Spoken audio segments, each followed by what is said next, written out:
السلام علیکم ورحمت الله وبرکاتو.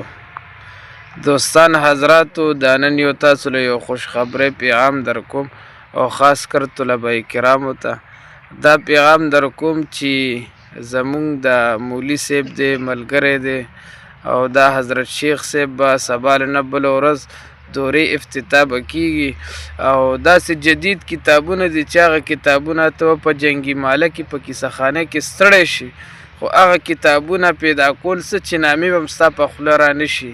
او د دا علم نه نن سبا مولیان علما کرام ناواقفه دي او زیاتر د دې فن ضرورت هم دی. د دغه فن چې څومره ضرورت دی نن سبا فرقې باطله ډېرې زیاتې دي او هر ځای فتنې دي. د دغه فتنو بچ کېدلو دپاره د علم الکلام ډېر زیات ضرورت دی. نو زمونږ د ملګري د شیخ صاحب د مولوي صاحب ډېر لوی محنت کړی دی، ډېر لوی خدمات دي او دې فن زمونږ په دې خوشه پېښور کې دلته داسې مولیان نشته دی چې هغې د علم الکلام دورې کې یا دې کې انټرسټ وي او دومره تحقیق وي. ماشاءالله د دې مولوي صاحب دا کتابونه بار ملک نه د زاهد کوثري صاحب راځي، بیا د ثوابینو یو ځای بل ځای غټ غټ علما کرامو سره تعلق دی او دا غځینه دا کتابونه راغواړي او هر کتاب چې کوم دی د خپلې مطالعې نه وباسي.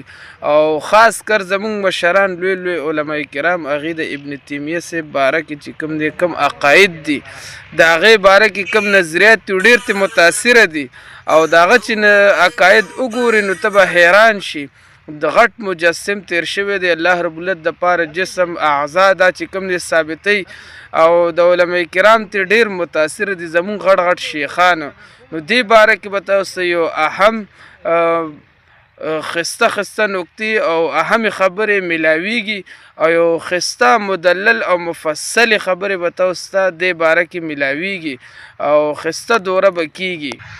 نو دې باره کې به انشاءالله سبا نه بله ورځ دوره کیږي، نو تاسو ځان حاضر کړئ.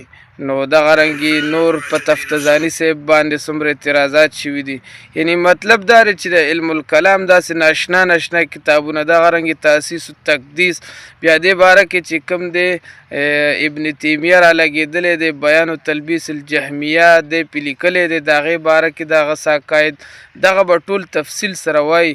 دغه رنګې نور کتابونه سنوسي صاحب کتابونه نو ښه اهم ماشاءالله ډېر ښکلي کتابونه دي او په دې پوسټر به تاسو ته چې کوم په دې سکرین به تاسو ته دا پوسټر ښکاري.